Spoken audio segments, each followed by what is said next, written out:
It is safe to say that the old man likes to tell many stories.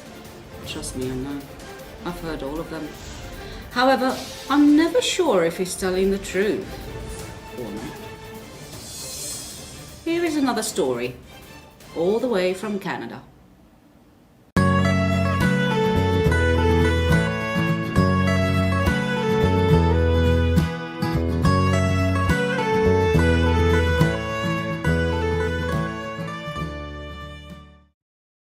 The Wild Colonial Boy.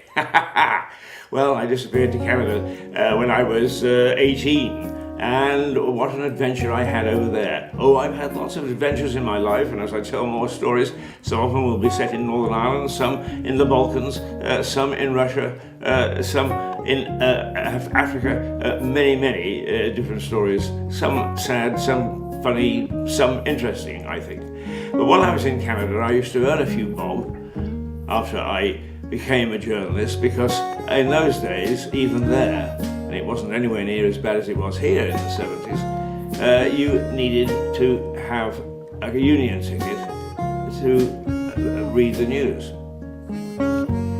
So I held a union ticket. That union ticket also allowed me to appear in movies, so I made extra money from being an extra.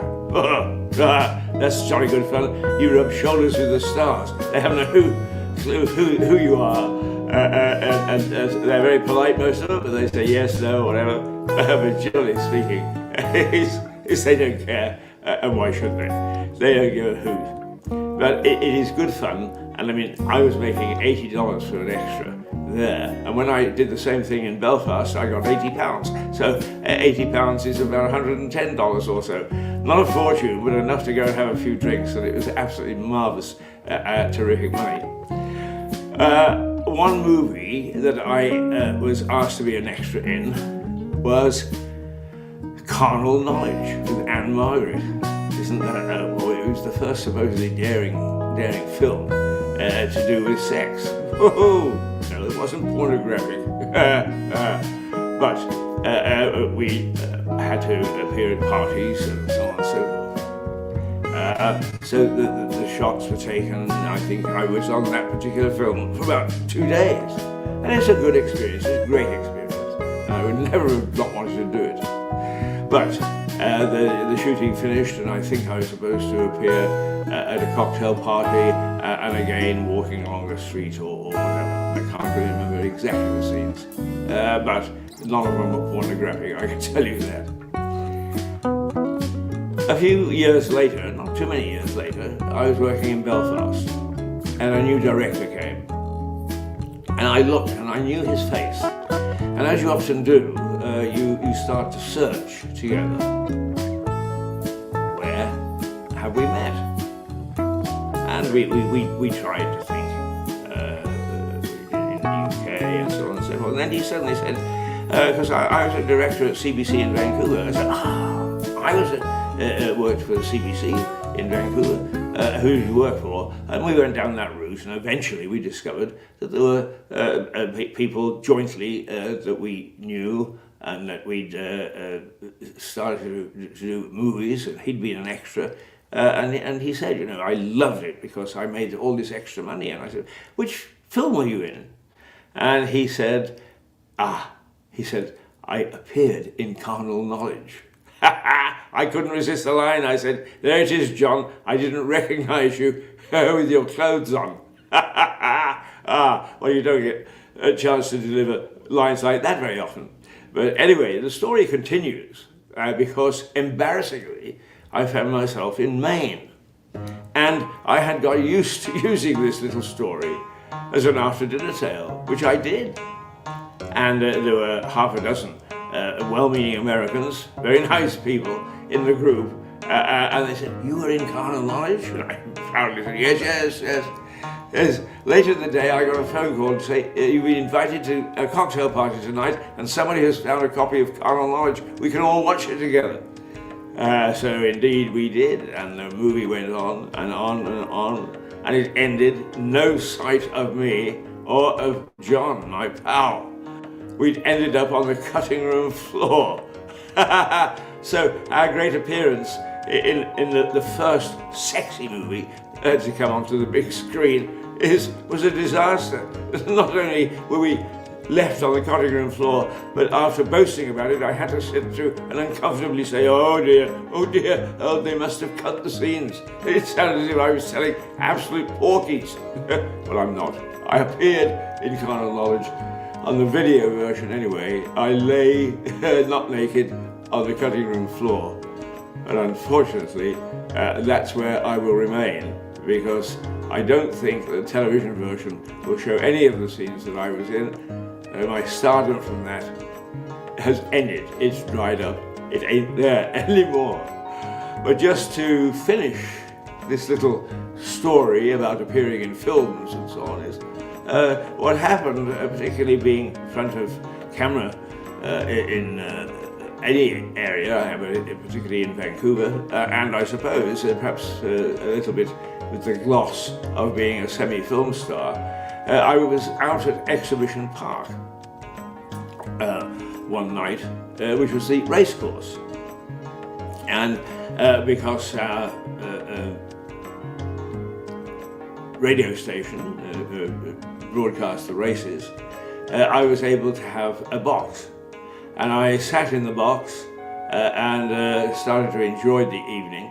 And a couple of people went by, and one of them said, "Hey Keith, I understand that you were filming the other day, you're an extra." And I shouted back, "Yes," I said, "one of my autographs now is worth 3 of John Wayne." And I heard a little ripple behind me, and I looked behind me, and who was there? Yes, the big man himself. My God, the film industry has left me with embarrassment all over the place. He was very gracious. He grinned and he waved. I didn't dare ask for his autograph.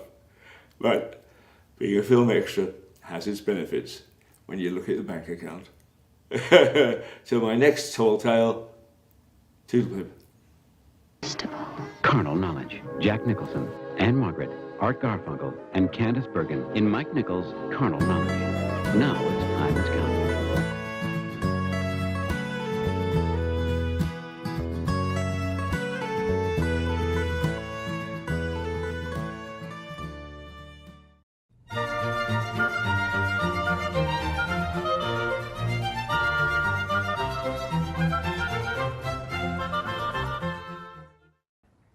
He sat on the bank, while the river still chattered onto him, a babbling procession of the best stories in the world.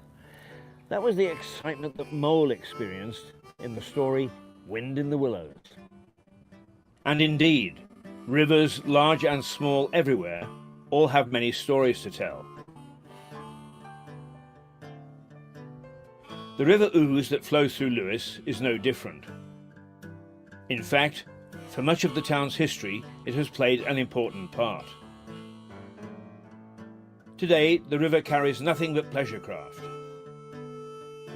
But for a long time, it was a busy, bustling port.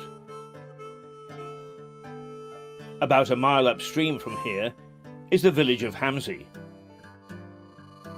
It sits on a triangle of land which splits the river as it curves down towards the town.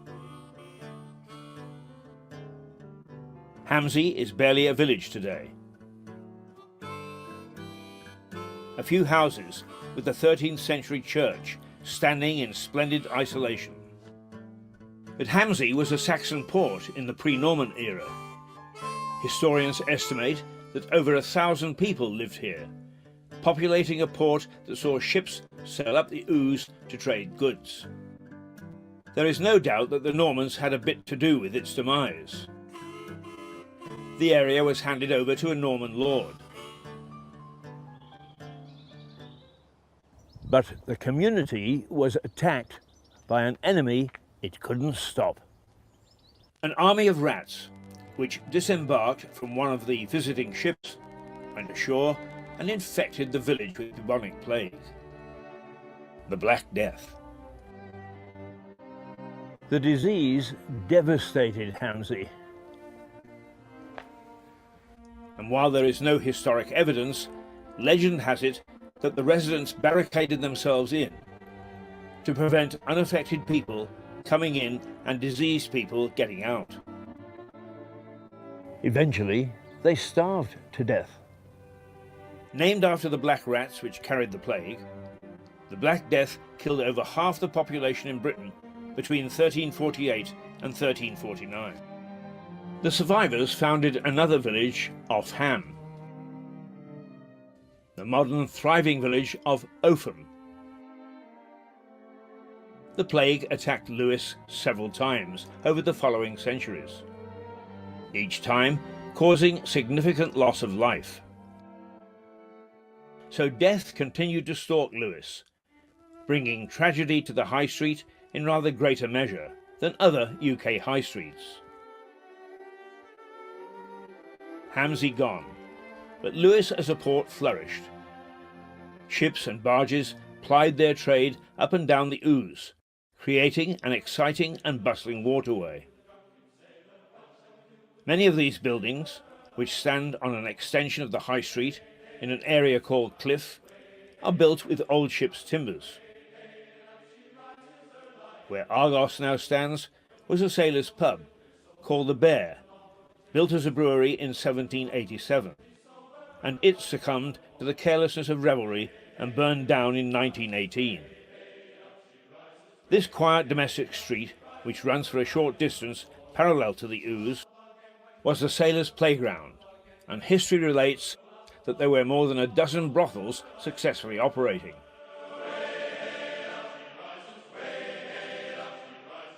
Today, this street is known as Little Chelsea. Even the name makes it seem a nice place to live.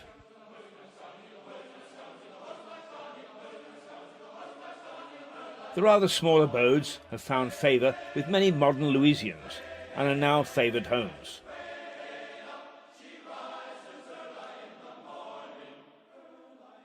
And why not? They look good in a twee kind of way. And if you're not living in a former brothel, there are other historical backgrounds to raise the interest.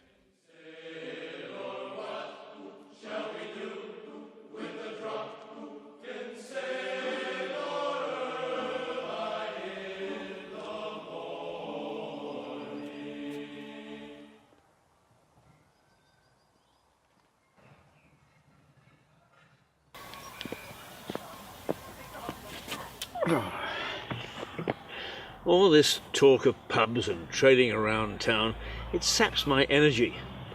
So I sometimes come to this little oasis. The Notts Garden in Southover Park, a lovely little hideaway.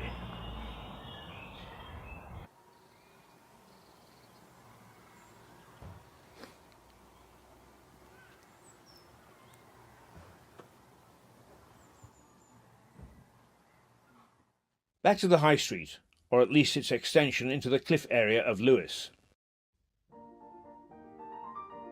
So I've been wandering around here because Lewes is full of antique stores and models.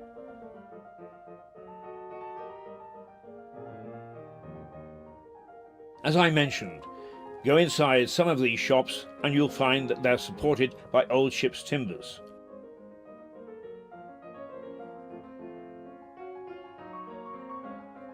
Another reminder of the days when Lewes was a port.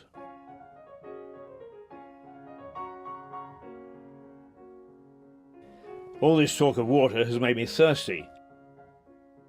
I made several mentions of the time Lewes had 63 pubs. As you would expect, among the 16 that are left, there are some with strong ties to the community. Over the road from the shops, held up by ship's timbers, is the Gardener's Arms. There seems to be a tradition in Lewes, although no one admits to it, of omitting the epithet pub or tavern.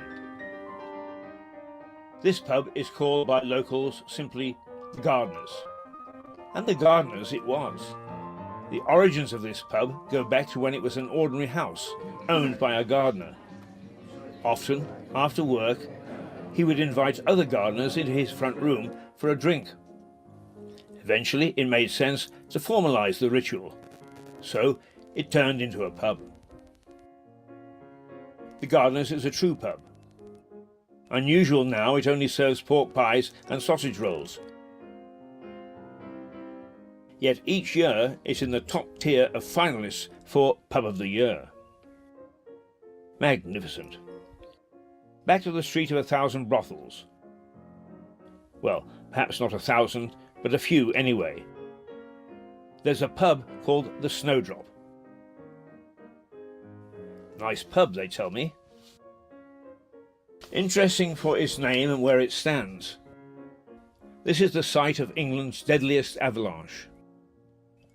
Just after Christmas in 1836, heavy snow built up on the edge of the downs. There were 7 cottages here where the pub now stands.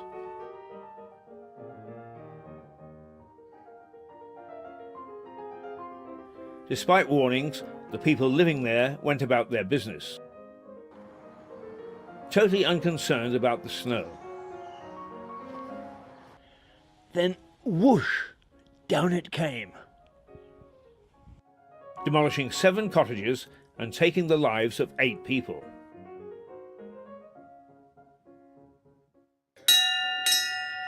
Time, gentlemen, please.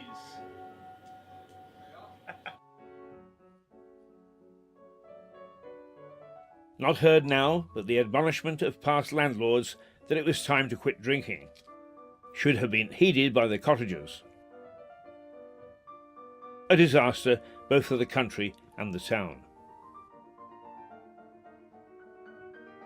A brief mention of one last hostelry, the John Harvey Tavern.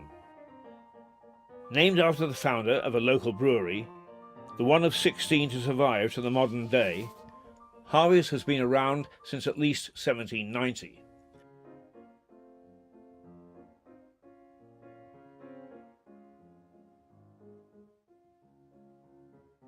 And an important inhabitant. Along with Mole and Ratty on the banks of the River Ouse. More on that later. For the moment, back to the bar. How I wish I'd lived in Lewes when it had 63 pubs. Bliss.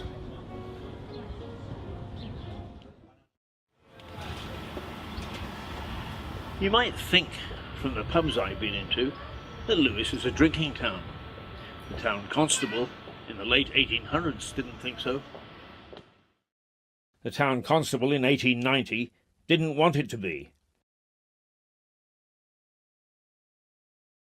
Here are some notes from the High Constable of Lewes, a gentleman called John Holman, dated 1880.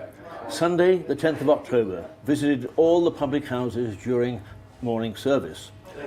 All in good order, except Lewes Arms, several there tippling in service time. Sunday, the 17th of October, visited public houses, all in very good order, except the Lewes Arms. Again, a second time, several persons in both parlour and taproom tippling at 11:30 o'clock, time of divine service.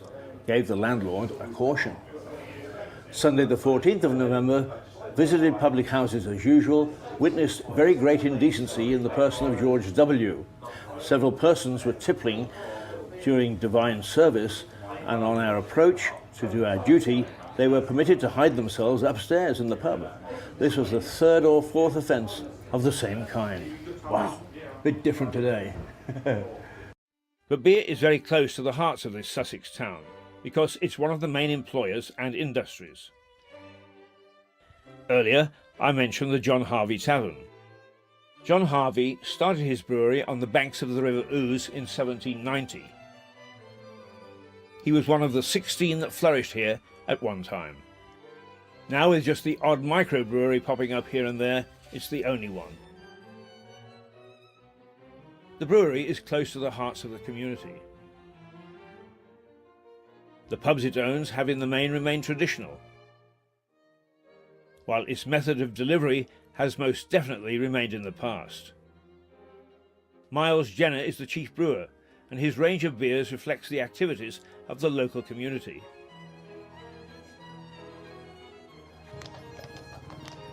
The dray that trots around town is a symbol of the tradition of the brewery, but also of the town.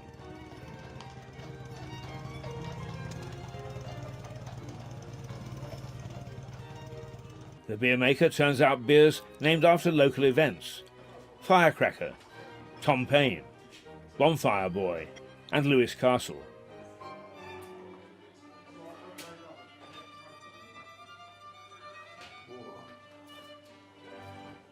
The name Harvey, synonymous with Lewes. You've been around, or the brewery has been around for quite a long time. Can you develop a little bit of the history for us? Yes, the family came down, the Harvey family, from London. They were wine and spirit merchants at the end of the 18th century, and they started brewing in Lewes and on this site in the early 19th century. I can stand next door to a man in a pub in Lewes, and he will swear that Harvey's taste quite different to anything else, and he won't drink anything else. I mean, what's the secret of the product? Any brewer's beer is really a derivative of his water and yeast strain. We never talk of water, we talk only of liquor, but a local water supply and the brewer's yeast strain, it gives his beer an individual character. You could take our recipes, exactly the same raw materials, go and brew at another brewery with their water and all their yeast and have a totally different brew at the end of it.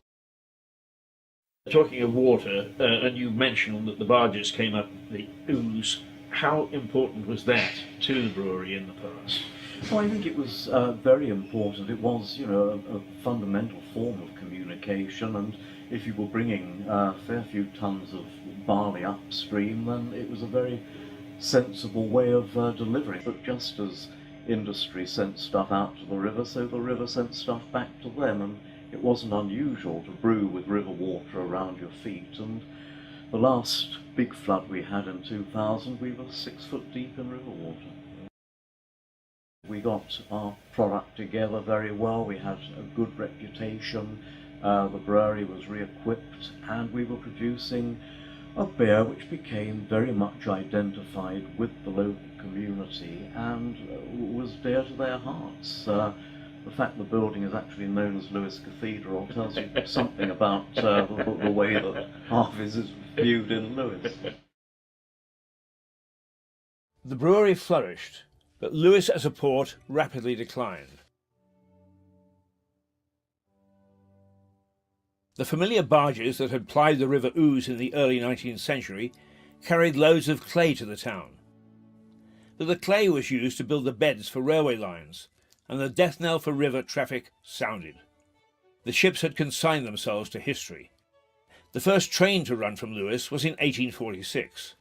Since then, the railway has become an important junction in the national network. Trains from Lewes station run to Brighton in the west, Hastings in the east, Newhaven Port in the south, and London in the north. There have been successes and failures. Other lines were axed over time, with one, the Bluebell Railway, preserved as a steam preservation project. Back to our tale of the High Street. Cliff High Street is an extension of the High Street ending at the base of the Downs. At the end of it is an ancient church, St. Thomas of Becket.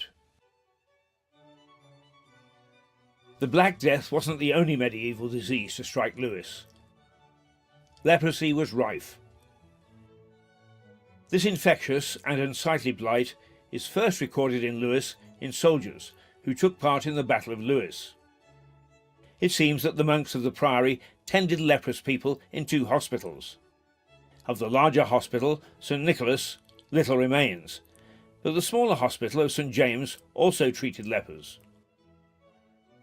Bones of the hundreds who died in the Battle of Lewes showed that leprosy was widespread. Don't wear this hat to look pretty, you know. There's a Sherlock gene in me somewhere that gets me into more trouble than enough. So I'm going to stick my head above the parapet and suggest that there's evidence of leprosy here long before the Normans paddled ashore at Hastings. The Church of St. Thomas of Becket in Cliff, that's the very far end of the High Street, up against the Downs, has a leper's slit. This was a channel built into the church wall, so that lepers could take Holy Communion without infecting the congregation. St Thomas's is a very ancient church, with bits of it predating the Normans by quite a few years. The interesting thing about this slit is that it starts and ends inside the church itself. Additions were made to the church over the years, so it appears that the leper's slit was built into the original church, but encompassed within it as it was enlarged. Certainly leprosy entered Europe about the 4th century, but was only virulent in the 11th. But it seems that the disease was already in Lewes well before that. Anyway, the Cluniac Priory tended to lepers until a certain king's greed and love life shut the priory down. So leprosy could be added to the Black Death as a scourge of Lewes. But let's shuck off the historic events of bloody Lewes and celebrate the river, the way that our friends in Wind in the Willows did, the lovable mole and his friend Gung-Ho Ratty. Each summer, a raft race is held on the Ouse by the local round table. Teams from organisations, schools, businesses and even groups of individuals construct weird and wonderful rafts and race each other from Lewes down to the sea at Newhaven. Not a very fair race. The crews bombard each other with flour and water bombs, water pistols and any other old rubbish. Spectators add to the mayhem by pelting other missiles at the crews. The first few hundred metres are quite torrid, because from the bridges here, people hurl flour bombs and eggs and all sorts of things at you, really. But when you get past Lewes, it's quite peaceful and serene down the river, and you've got the tide to help you along as well.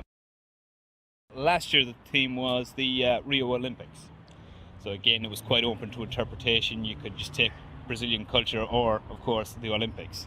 I actually took part last year. I duly sank in Newhaven Harbour, unfortunately. But obviously we put the proper safety provisions in place, and we were fished out before we were swept out into the English Channel. There's been suggestions this year that there will be pirate rafts and people drinking rum and trying to board other people's boats, but we'll see how that happens. We're limited for safety reasons to 25 rafts. In the next number of weeks, we're going to have talks with all the safety bodies, and perhaps we may be allowed more, but obviously safety is our main priority. This year I've been absolutely inundated with applications. I think I've sent out over 100 application forms. Wow! Now how do you select which of the 25 are going to be lucky? It's down to, in a lot of cases, the event is sponsored. So in many cases, sponsors may get priority, but overall it's just a lottery, really, and or the best rafts will be chosen. Now, in fundraising, do people just donate, or what do? Do you have people shaking cans? There's a certain amount of bucket collections, and also there's an entry fee for the raft race itself. A good portion of that money goes to the actual operational costs of providing the safety provisions and so on. But obviously, whatever's left over will go to the local charity. Right. This year, we're also in partnership with Newhaven Town Council, because they really wanted to get more involved, because obviously it finishes there. So this year we will be supporting a charity in Lewes and a charity in Newhaven. A lot of people line the banks. Do you take an estimate of how many people are here on a good Sunday? We would estimate maybe 5,000 to 7,000, but we've no way of telling, really. But it seems to be a very popular event, and the people of the town are taking it to their hearts. Yes, indeed they have. I mean, it's a wonderful occasion. After all the bloodshed and death in this little town, that regatta makes me feel a lot better. Time for a little nap, I think.